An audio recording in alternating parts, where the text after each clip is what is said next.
Welcome to 10, the Tenant Experience Network. I'm your host, David Abrams. Today we are connecting with Sophie Wade, founder of Flexcel Network, workforce innovation specialist, speaker, author, LinkedIn instructor, and podcast host. In this episode, we learn about Sophie's journey to her current role, which started with the experience of living in many different countries and studying people. She started out in strategy and finance and later focused on the future of work as her personal situation demanded working differently. Sophie is an avid observer of people and has used this skill to shape her view of the world, and now the subject of work specifically.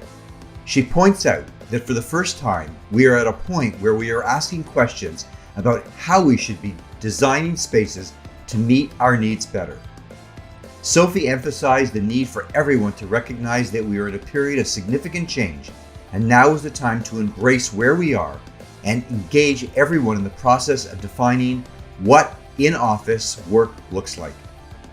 We discussed how interdepartmental collaboration needs to take place to respond to the emerging needs of people.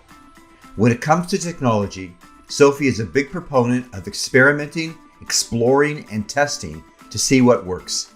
We both acknowledge that communication is key amongst all stakeholders during this significant time of change. We are excited to share this podcast with you, so be sure to subscribe to 10 so you never miss an episode of the Tenant Experience Network. Now, I'd like to welcome to the show Sophie. I'm really glad you could be with us today, and I'm really looking forward to our conversation.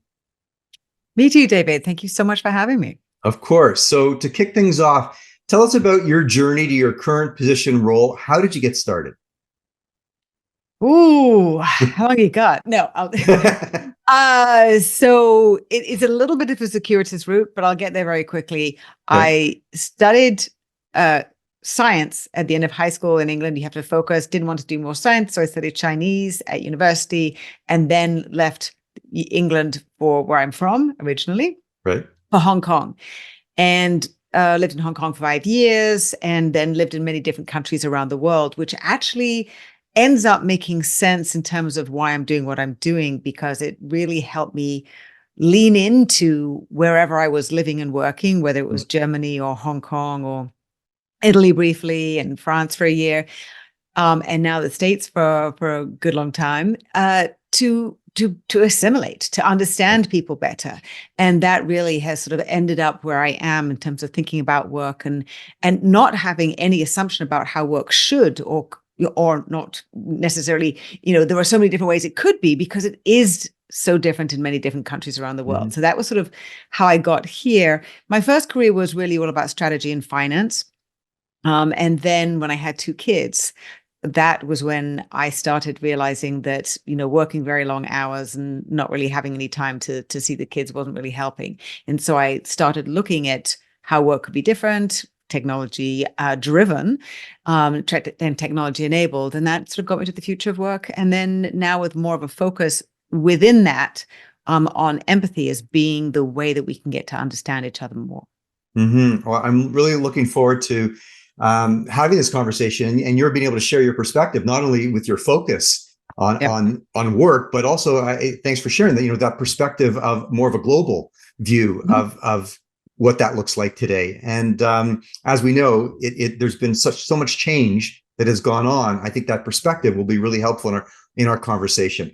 So I guess the question is, why do you think you were so uniquely suited to this opportunity? You had the opportunity to live in different countries. You clearly have a passion for the, all things in and around work. But, what has helped you to become successful? I think I love to learn and I'm very curious. Mm-hmm. I really enjoy just on the way somewhere, walking down a street, looking down the side roads, which is amazing. For example, in Hong Kong, you'll see so many fascinating things. But whether you're in Hong Kong or whether you're in New York, where I am right now, or anywhere else, you can learn so much. You see so much when you actually are paying attention and kind of going, well, I wonder where he's going. I wonder what she's doing. And why is there a cat hanging out there? Those are the type of things that really, when you start absorbing all this information, I'm kind of like a sponge. Right. You just learn that much more about, or you ask yourself questions about, well, that's not how I would assume that would happen in this particular situation or scenario, that interaction, I wonder why not. And it was actually in going and living in Taiwan as part of my course. I lived in Taiwan for 4 months, and in when I was sort of sitting there, and actually it was around there was a whole group of us having food, and I was there trying to eat the food like this, and very British, stiff upper lip, and back straight, rice going everywhere, and they were sort of down in their meal like that, and I realized that some of the assumptions that I'd had about sort of things that were objective, that everybody, and cultures could be different, and the French could eat more cheese, and the Chinese might eat more rice, but ultimately there were certain things which were sort of a given, and that really showed me from the get-go, in terms of being in Taiwan and then being in Hong Kong, how different things could be. You could have people, in a taxi in Hong Kong, and then the driver will open the door, and he'll spit on the ground because there's an evil spit god, and he has to get it out. So that was the first time I went, well, hang on a second.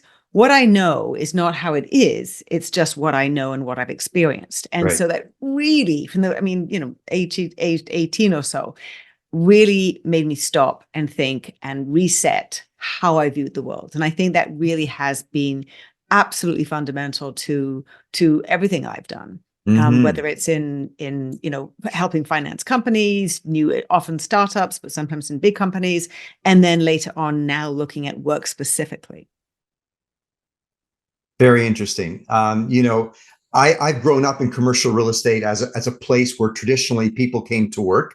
But what really drove me and what really fascinated me was just this whole notion of community. It wasn't just because I like to get to the office.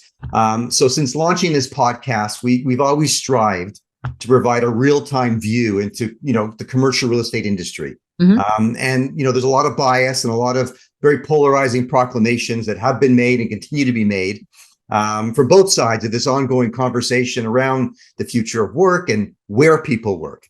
And we really believe that we're at a point in time now where the conversation should just be about doing great work. We should really stop about talking about, where it has to be. And so from our perspective, great places and spaces are the opportunity for where great companies can be built. So we're really interested in discussing how commercial real estate can continue to evolve to meet people's needs, to meet the needs of the people of today. And then furthermore, how technology can further enhance both the in-person and the virtual experience, and sort of where the two shall meet. So diving in, I'd love to get your perspective. If you could share with our listeners, how your business is continuing to evolve or innovate around the needs of both your audience as a podcast host and author and speaker, but also the company to which you serve, in terms of the factors that are really driving or influencing the direction you're taking. There are a lot of questions in that. So, all right. Starting off with how I've worked in very different situations. The way that people think about work in Germany is very different. It's you get to the work at 9 and you leave at 5, and that's sort of how it is. I was working in a internet startup, so we're the only people who weren't working those hours, or long hours. But some of those people were working late in the office, or were working maybe the weekend, but they were also having to work remotely because that's. They were working, they were developing, and they had a different technologists with some of the earliest people who didn't have the same hours, who were pushing the boundaries of what work meant, even in very sort of structured situations like how people work in Germany. And so, what's interesting is the connection that we have to location and what that means, and thinking about it differently and what supports us. And I've been in consulting roles, and I've been, working in big companies and big offices. And so I've had a great variety of experiences like that, and the benefits or how I experience those benefits, because I Mhm. think that's one of the things that I did learn is what I like and what I want and what helps me do this type of work versus, strategy work versus, serious writing and needing to focus. All those different things are particular to me and how Right. I work best. And I actually just found somebody, I can't remember who it was, who is at their best at 3 o'clock, 4 o'clock in the afternoon. I crash. Like if he and I work together, we would have a real problem. We might have to work on opposite sides of the country. So we have time zones helping us connect. So work has always been this, I've always looked at it as being something which is just as you said, let's work out how we can do our best work. Right. And then how does location work with that? I was lucky enough about, I think it was maybe 10 years ago, maybe a little bit more than that. I did some work with Herman Miller. Mhm. And it was very interesting to find out they did a lot of research into all the different activities that make up work. And I think they actually found through all their research about 18, but they boiled it down to 10.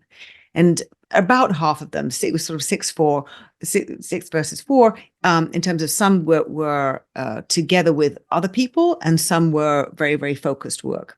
Right. And so it was really looking the office and thinking about what activities had to be, what were done where, what environments you needed, and the mobility that you needed, the flexibility that you needed within an office in order to be able to meet the needs of different people Mhm. and all the different combinations that happened over the course of a day, and with all the different people and their particular needs and desires and preferences, which were going to allow you to be working differently and sort of optimally with that particular person or with that particular team, which could, so there were a huge number of Right. combinations and configurations that they needed to work with. And I think we discussed when we spoke the first time about, I saw this speech given by a guy, an architect who had designed the offices for Google X. Right. And this was probably about 8-9 years ago, who was talking about how they needed then to have mobile, whiteboards, which had a screen on the one side and a TV screen on one side and a whiteboard on the other side, and they want to be able to move it around. And so they were putting, the electrical sockets in the ceiling and having all the electrical points on the floor as well, so everything could be flexible and moved around. Mhm.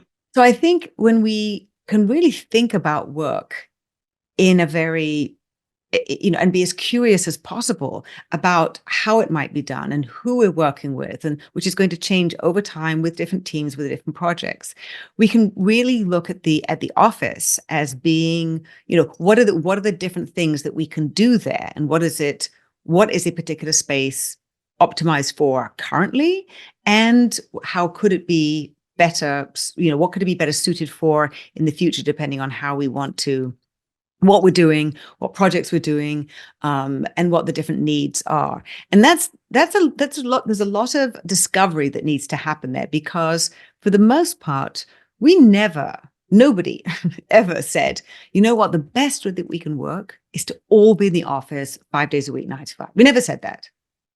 We never said it. So if we're now and how much work has changed, the nature of work, how we're working much more in teams than we used to, all the different technologies that we've enabled, so all the different tools that we've given ourselves, the way work has changed, the different types of work we're doing, the different types of companies we're working on and working with all over the world. So to start now and kind of go, okay, so let's design it. Right. That's the fascinating moment. Well, that's a great dovetail to the next question, because I was going to ask, either from your own experience, from those that you're engaged with, in terms of the office footprint, how do you think space requirements either are changing or will continue to change, from a utilization perspective, and also just in terms of what ultimately people need? How do we turn how does that space, the purpose of that space, really influence engagement and the experience that it offers? Just as an anecdote, I was in our space, shared space just yesterday, and with other technology companies. And I just took a moment where I just looked around the room and I observed, one person just over the shoulder of someone else looking at their monitor, Right. three people sitting around one other person just, behind me and, talking and having some informal conversation. And just little pockets of that kind of interaction and collaboration all around me. And, I just think that those moments in time are just so incredibly important. But what does that mean? What is it? How do office footprints need to evolve or change? Uh, it depends. Right. The great catch-all answer.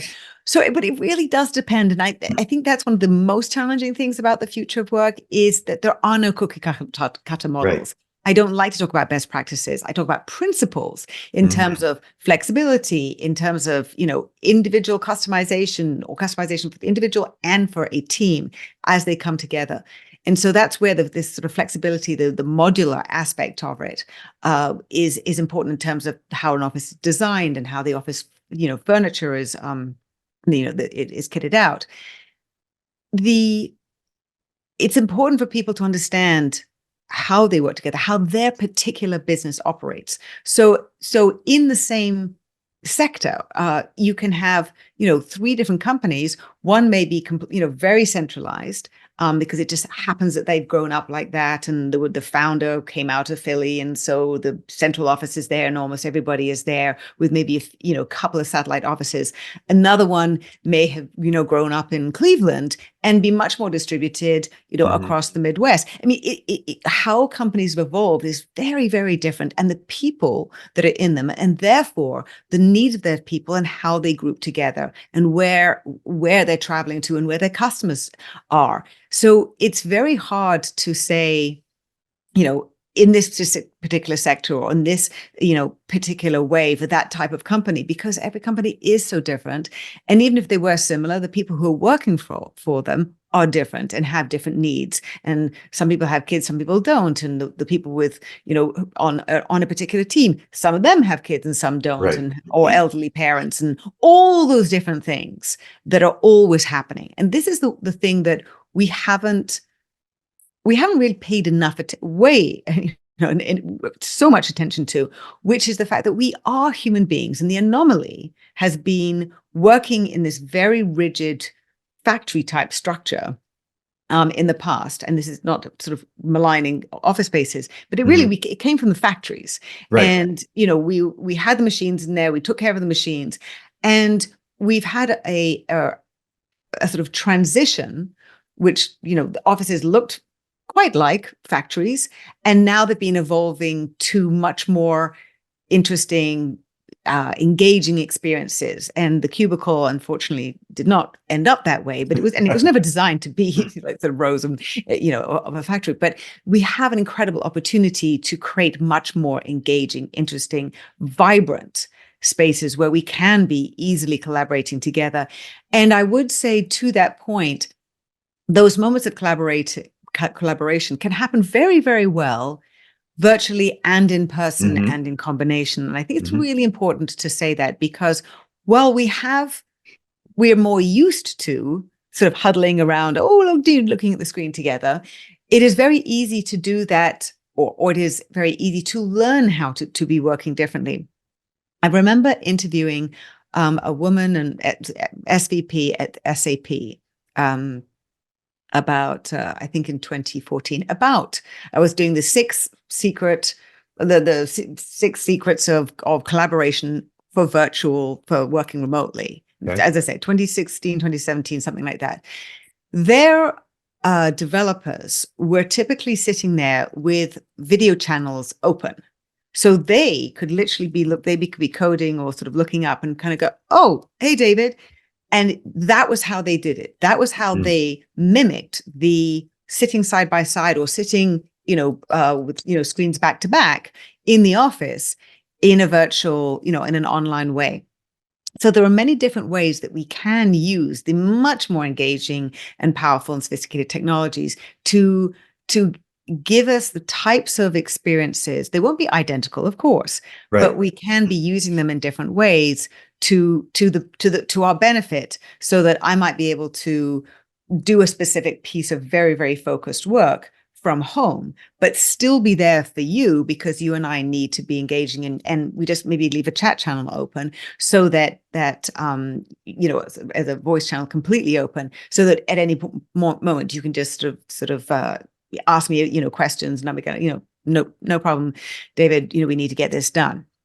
So I think when we can come at it with an open mind and really be thinking, trying to put some of the legacy habits, which is not easy, it really isn't easy, and really thinking out of the box. Like there is no box, and let's just pretend this isn't a box. And then what would we do with it? And how would we come together and use it for the best possible ways for our company, for our business, our customers, and our employees and non-employees, because there are more and more sort of contract workers and freelancers who are now part of that blended workforce.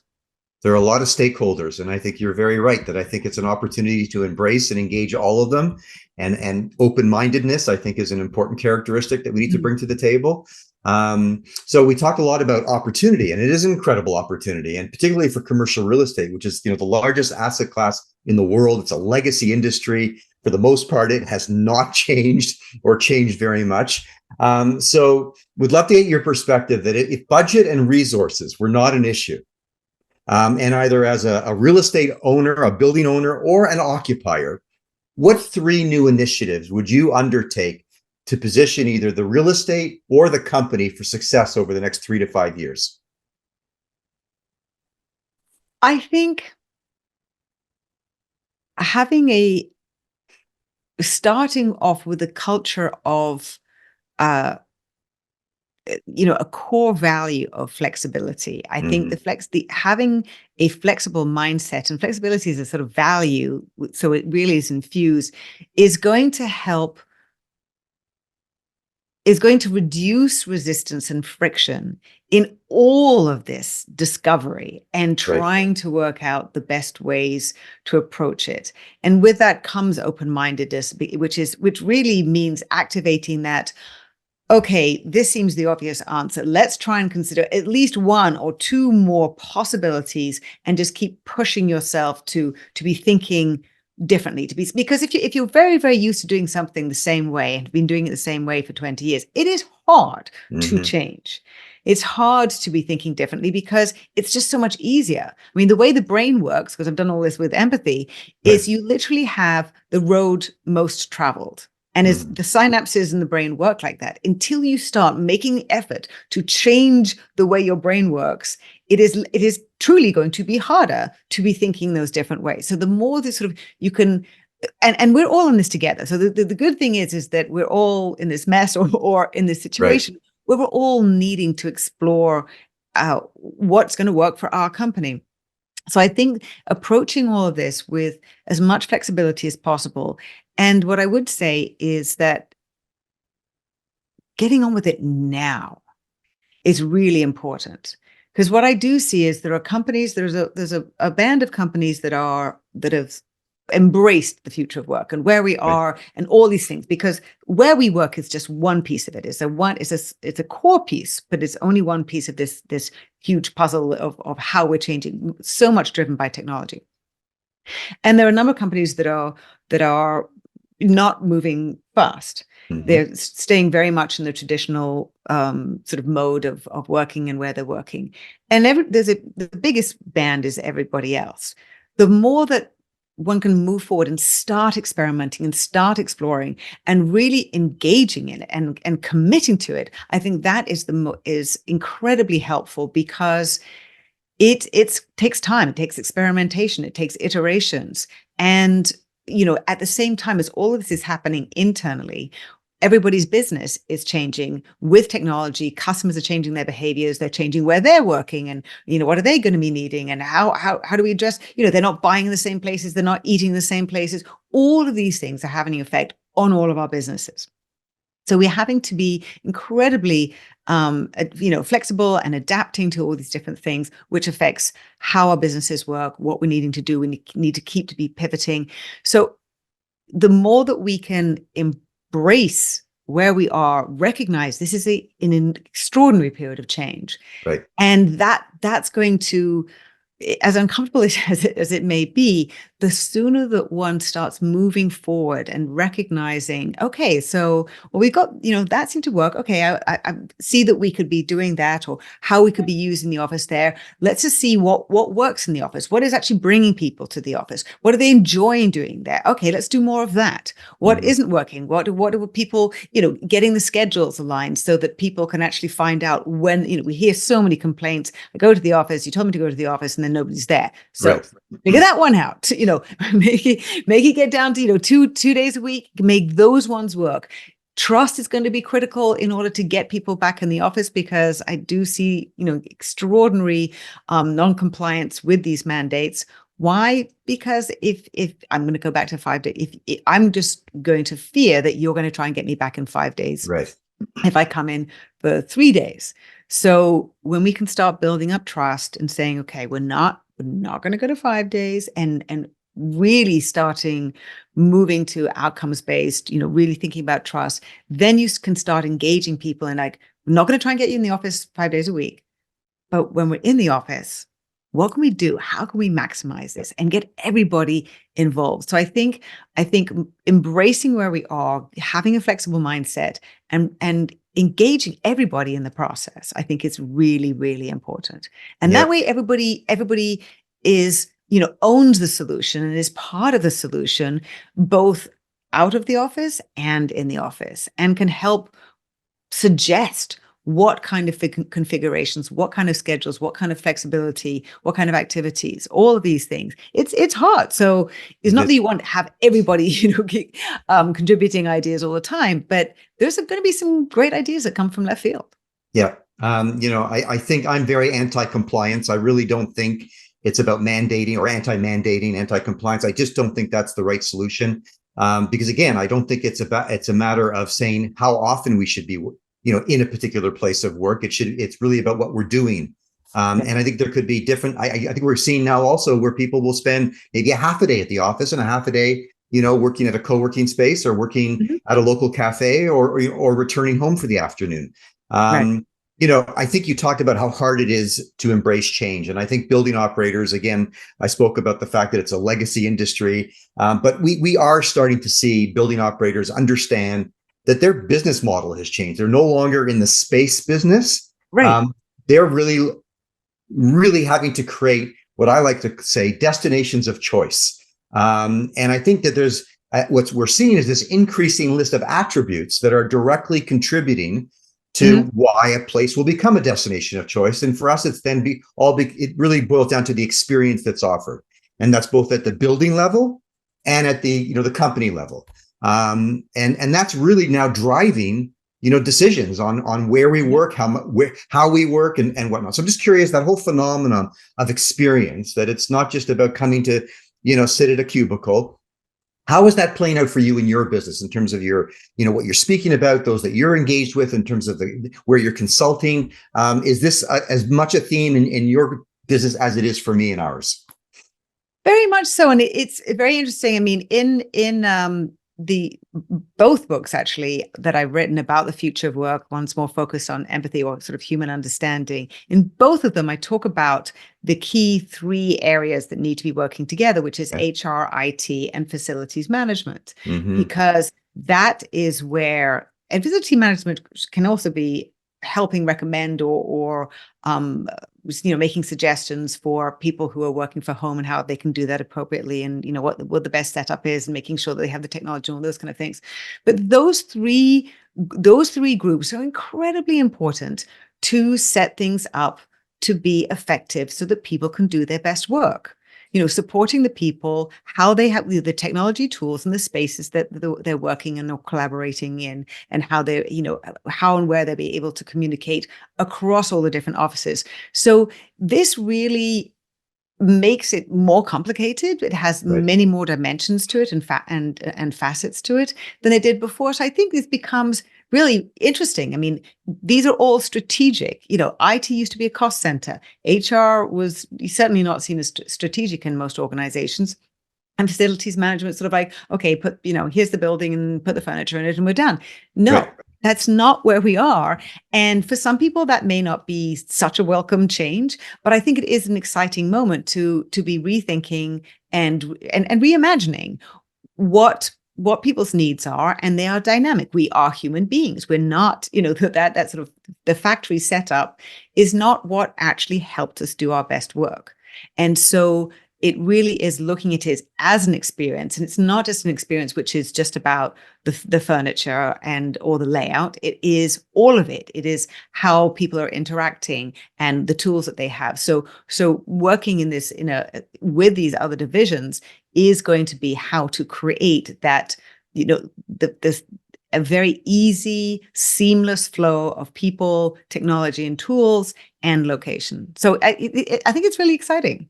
Yeah, no, thanks for emphasizing it at that point. And I think, in speaking with other CEOs, particularly of large commercial listed organizations, we are actually starting to hear that whole notion of, that they're not silos, the IT, the HR, and the facilities management, they're not siloed. They need to come together. And even in adopting technology, it can't be IT deciding and implementing. It's got to work with HR. It's got to work with facilities management, right? So there's got to be more collaboration. And again, I think that's speaks volumes about the opportunity going forward. But again, to your earlier point, this is still new territory for those teams to be collaborating and coming together and making decisions and analyzing the information that they need to ultimately choose the right direction. Yes. And we're on a journey, and it's some companies are ahead of the game. They've been sort of looking at it, and it is easier for younger companies because they don't have the legacy mindset, the sort of entrenched routines. And so they are actually they do have some advantage. So I think it is important for, much larger and much more established companies in different segments of this, sort of along the value chain within the ecosystem, to be trying to figure out how, whether it's creating small teams and committees that have different people from HR, IT, and FM to be able to collaborate and picking up the data. And this is really an important time to be asking employees. And so much is changing, and we're really moving away from command and control, top-down leadership, because decentralizing is so important to be able to meet customers' needs. But also, I talk a lot about both the customer journey and the employee journey, like really trying to understand what the employee's journey. I mean, that's one way of orientating how internal divisions are thinking about, and people who are serving customers, companies as their customers within real estate, to be thinking about the employee's journey over the course of a day, over the course of a week. How does this, what is the people flow? How are they moving around the building, and moving around rooms and different facilities in the course of their day on the different projects that they're doing? And as I said, that really does depend so much on the people, on the company, on the type of their work they're doing. The technology group is going to be, the developers are going to be sitting and working in different ways than people who are in marketing and sales. So this is when we have what's so interesting to me is when so much of it is driven, all these changes have been driven by technology. It's so much about people. And then now when we're thinking about space in a different way, we really have to be sort of pulling it apart and looking at it from the outside with very different, I guess, through a very different lens. So it's going to take a while to have the understanding that we need. There is a lot of information out there. Some of the the companies like Herman Miller and Steelcase and all the rest of it, from an office perspective, because it has been the architects who back in the 60s, early 60s, they were the ones who said, the people are only about 50% of their time actually in the cubicles. Why? Because if you only have meeting rooms and cubicles, more and more work already, then there was more teamwork. There were more situations where people needed to come together in twos or threes, and there wasn't space for them. So, thinking much more about who is doing the work and how they're best going to do it, and then designing that. we haven't really, as I said so much earlier on, we haven't really said, well, how can we work best? Right. To your point as well. So that's the interesting thing, because somebody who's got a building has to start thinking much more about how work is done. This is not just a 100%. shell. This is not No. just a place and I'm sort of like, I'm done. Like, no. It used to be that view. It used to be just that shell, and it was then really up to the employer, the company, to do all Right. that other thinking. And we're definitely seeing more collaboration. And building operators and owners are really thinking about their space, not only the space that's rented out, but now common area spaces, lobbies. Yep. There are so many other opportunities to create that kind of dynamic environment. You've touched on technology. Yes. Let's expand on that in just a moment. We'll take a short commercial break, and we'll be right back, and we'll pick up on the thread of technology. This episode of 10 is proudly brought to you by Hilo. Hilo is a rapid deployment workplace engagement platform for the hybrid world that enables building operators to connect to their tenants, whether they are at work, at home, or anywhere in between. We are in the midst of a seismic shift in the evolution of the workplace. Now more than ever, it's clear that the most important asset of a building is the people. Commercial real estate leaders recognize that tenants and employees want new kinds of spaces, services, and amenities to support having the flexibility to work from anywhere.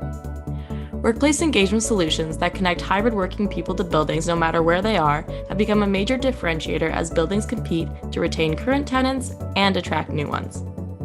Hilo empowers building operators to meet this challenge. To learn more about Hilo and schedule a demo, visit hiloapp.com. And now I'd like to welcome back to the show Sophie Wade, founder of Flexcel Network, workforce innovation specialist, speaker, author, LinkedIn instructor, and podcast host. You have your hand in many different pots. So good for you on that front. Listen, commercial real estate continues to be impacted by the introduction of new technology. We've talked about that as a thread throughout this conversation. It's really playing a role in ultimately shaping how building operators deliver great experience to their tenants, and also the occupier, how they engage with their employees. So any thoughts from your perspective, from your practice, on how building and or occupier technology stacks are developing, are evolving, ultimately to create, those great spaces and really facilitate the different ways in which people are now working? Well, one thing that just suddenly sprung to mind as you were saying that is I remembered that I was looking at this new, it was to do with AI, thinking about AI, because AI has thrown another spanner in the works. I mean, so much was changing with technology before the AI aspect of it came in, and that really is changing so much. So it's hard to have any predictions, or because everybody's job is going to be impacted to some degree, some much more than others in terms of how we're doing our work. And so I was watching this video, which was somebody in facilities management who basically there was an AI, a GPT that had been trained with all the instructions about how the facility worked. So it just had to be asked, kind of like, well, how, where does this plug connect to, or how does this, where does this, how does this room get set up? Well, all taken care of. So there are so many ways that a particular building and how the facility is managed, that's going to change significantly. So that person, instead of having to be, potentially running around and dealing with plugs and working out where the wiring is, their time, a huge portion of their time may be able to be freed up to take care of that experience that we're talking about. It's not necessarily adding more people, but it may be different people. It may be people who are skilled differently and thinking about things differently. But those things are in extraordinary flux right now, because there's so much experimentation going on in terms of how AI can be really helping this. And already we're going from, and then just the beginning of this conversation, you and I before it started, we're talking about how Zoom and all these, Teams and those other tools are really, they've been augmenting so many times. I mean, I found out that Zoom introduced 400 new features over the course of 2020 alone. So how much better are these, video platforms going to be in 2 years' time, so that we can be thinking about meeting spaces. Like if I have a really amazing meeting space, but we're video calling from one office room to another, and I may just not get up because, you're right there, but our tools are so fantastic. And I want to sort of do a bit of work and then, get on and going off in this direction. And the experience of this particular room is just where I love to work. So I'd rather be here. There are so many things that we just don't know where it's going yet. Right. And so, which it certainly can be challenging. And when it's a question of like, what investments do we need to make? That can be some of the fundamentals in terms of making sure things are modular, making sure things are mobile and within that office space. And what are the key areas that we need? Well, one of the things was a very interesting article before the pandemic. We were talking about hub and club. So, so that bringing people together to have those kind of sort of hubs and collaboration, and the club aspect of it, like bringing together, all the people who are in the area or the greater area for all hands meetings or team building events or whatever that might be. So what are the specific things that we do know? And then how can we sort of mitigate the fact that we still don't know a lot of things and how they're going to evolve over time? So I think what we can anticipate is going to be enormous amounts of change over the next 2 to 3 years that are going to be hard to predict.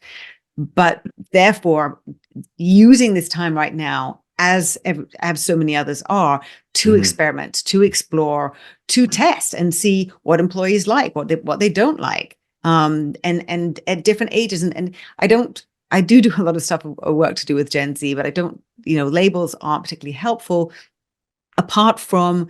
But for me, it's a question of where people are in their sort of trajectory over the course of their learning. Are they new in the workforce? In which case, are there particular spaces when people do come together for onboarding? I don't think they necessarily need to be, in the office for a year onboarding, but there could be particular spaces that are really good for that type of onboarding collaboration.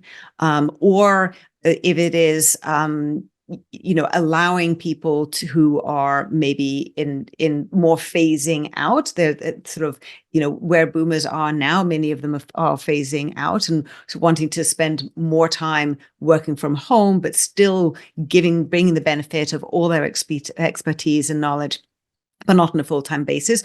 What kind of environment and setup in the office do they want to be there?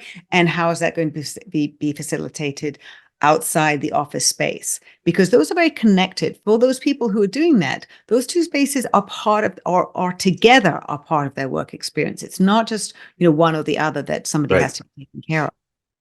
And technology is going to play a role in how all that comes together and stays together. And I think, you've raised a couple of points, but I think also the way in which technology providers are collaborating, not only within their own company, but with these new partners, with the partner, the occupier, the builder. I think that you're right. There's so much change still to come. And unless the lines of communication are very open, I think you're going to get, technology that is built that has limited value. And then, implementing technology is costly, is time consuming, is expensive. It's got to be able to survive sort of these, transitions and take in the learning and then iterate and continue to evolve. So as a technology company ourselves, we're constantly looking at ways that we can still be, sort of leading, but also make sure that our clients are a part of that journey with us. Yes, and this is where I find what's very interesting now is we think about ecosystems. So we're looking at systems right now. It's not my company and then I have my customers and I have my employees who sort of come in. We're really looking at along the value chain, because if everybody's business is moving and evolving, we're also we're working much more closely together. And so, I've had a good number of clients in the SaaS space. And what I saw was so interesting to see how close they were to so many of their big customers who were demanding to be, as in the technology business, who are demanding to have a say as to which some of the next features were that were going to be coming out. Because they're kind of like, I'm a big customer and I want this new particular feature that you've said, I want you to reprioritize. And they're they're the people who know what they want, they know what they need, and they know what their own customers are needing. And so that's when we're, this integration and much more, and sort of alignment and values alignment too, along that supply chain, which does help also mitigate surprises and a lot of money being invested where it's not going to be valued. It's wasting money. So I think that's where this greater collaboration is going to be important to help people be moving together and exploring how all what the different elements are, how they're affecting and having knock-on effects on each other. Agreed. We've got to drive more value for all the participants, for all the stakeholders. And work out, what probably isn't going to happen. Oh, I've seen this. I'm at a particular, part of the value chain that you may not have seen this, but I've seen that. Let's just try and work out what that means, and then sort of move together and make some strategic decisions that align. Right. Agreed. Sophie, I always love to end our show with an opportunity to get to know you a little bit better on a personal level. So our closing speed round, we ask a number of questions to do just that. Okay. Looking back, what is the one piece of advice that you wish someone had given you when you first started your career?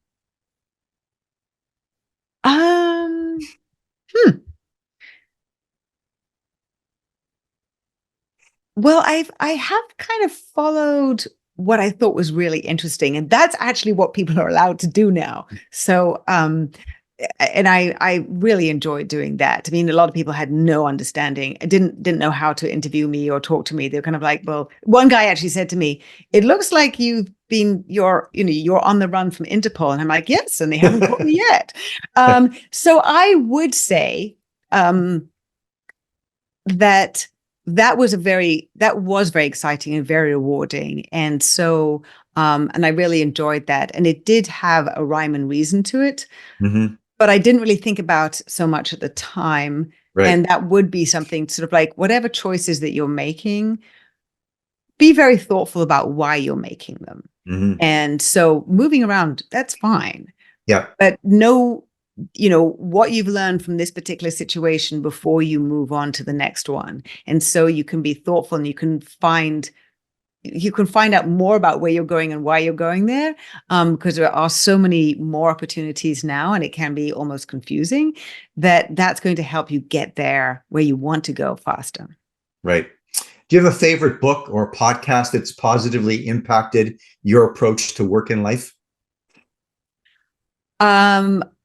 Well, a book that actually is just about to come out on TV is The Gentleman from Moscow. And it was one of my favorite books for the last 20 years. It had an influence on me. But I think, in terms of work, I'm just looking at all my books over there. I think you got the bookshelf. Yeah. Yes, I have. There are so many books there. I think Theory U is a very interesting one. Okay.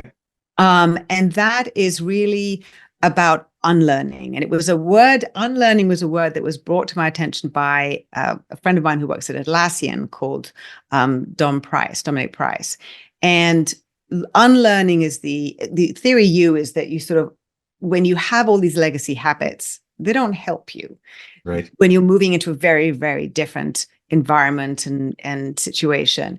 And so it's sort of stepping back from all of that. And it does get quite philosophical and even spiritual at times, but it's very sort of, the strong idea is the theory of stepping back and distancing yourself from many of the ways that you have been doing things, and then being able to step forward in a new direction and sort of absorbing all of that. And I think that can be a helpful and very interesting way to think about it for when people do have deeply entrenched habits and ways of doing things.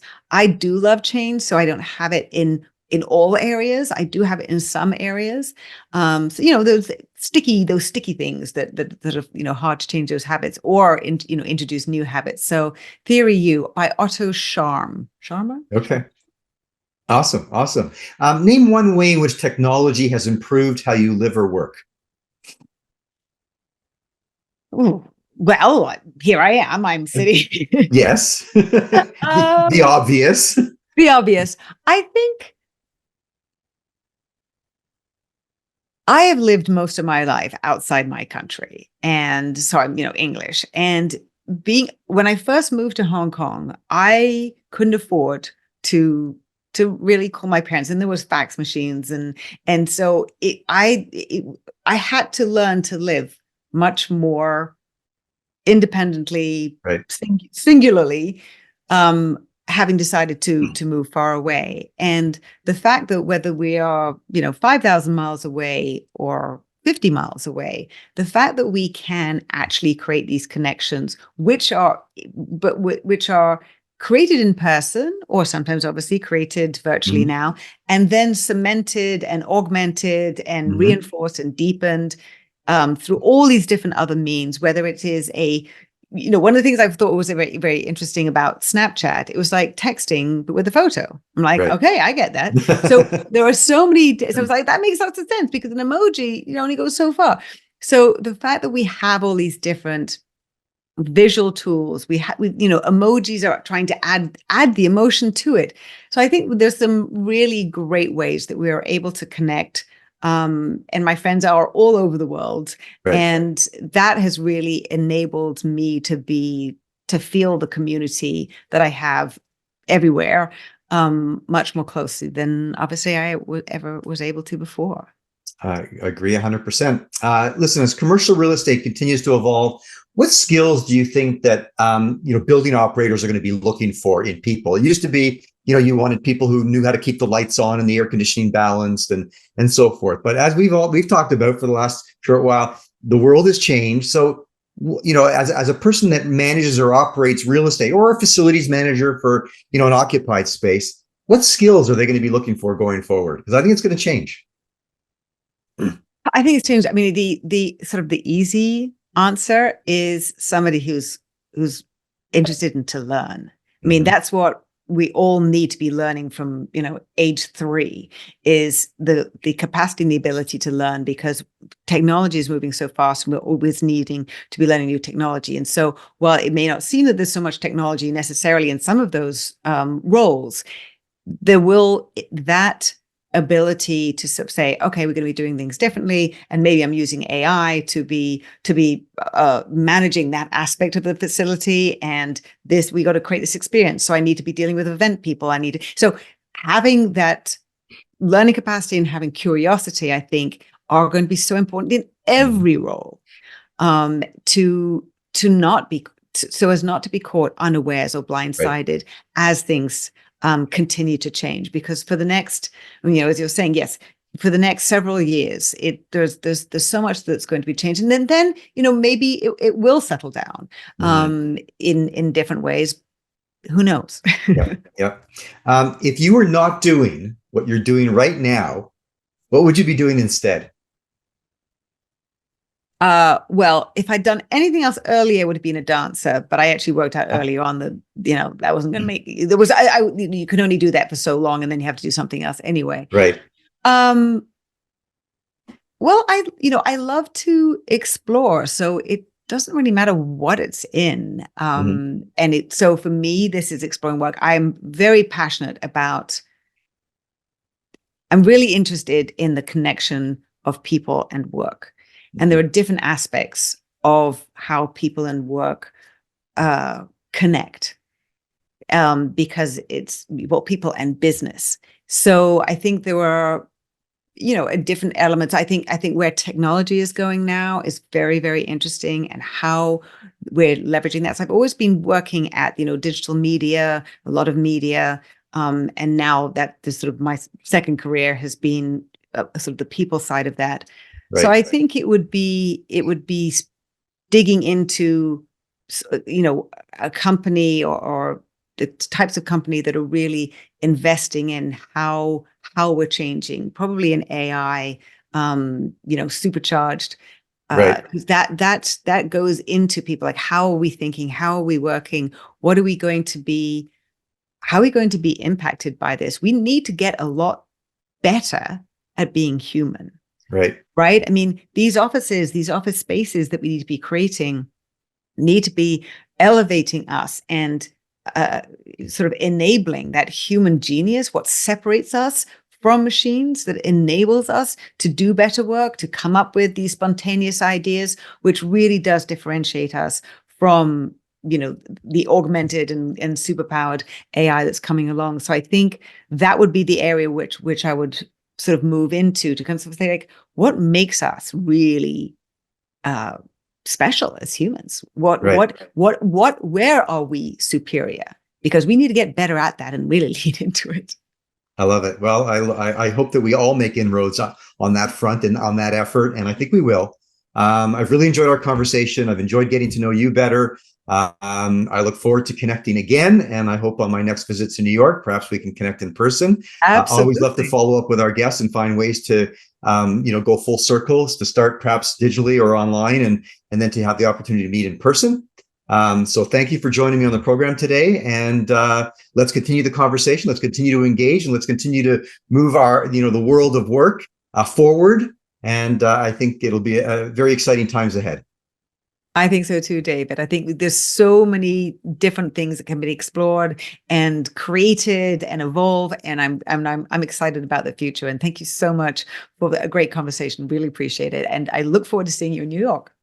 Lovely. Thank you so much. Take care now. I want to thank Sophie Wade for joining me on this episode of 10 and for continuing the global conversation around buildings being part of a robust ecosystem, helping to build great companies, and that they are vital in the effort to cultivate and support great people and teams. The future of the workplace will likely take many forms, and we will continue to explore what that looks like together. Subscribe to 10 for more conversations with leading CRE industry professionals and experts who all have something to say about tenant experience and the future of the workplace. We love hearing from you, so if you enjoyed this episode of 10, please share, add your rating, and review us through your preferred podcast provider. If you or someone you know would like to be a guest on a future episode, please reach out to me directly at david@hiloapp.com. And until our next episode, I wish you all continued success in building community where you work and live. Thank you.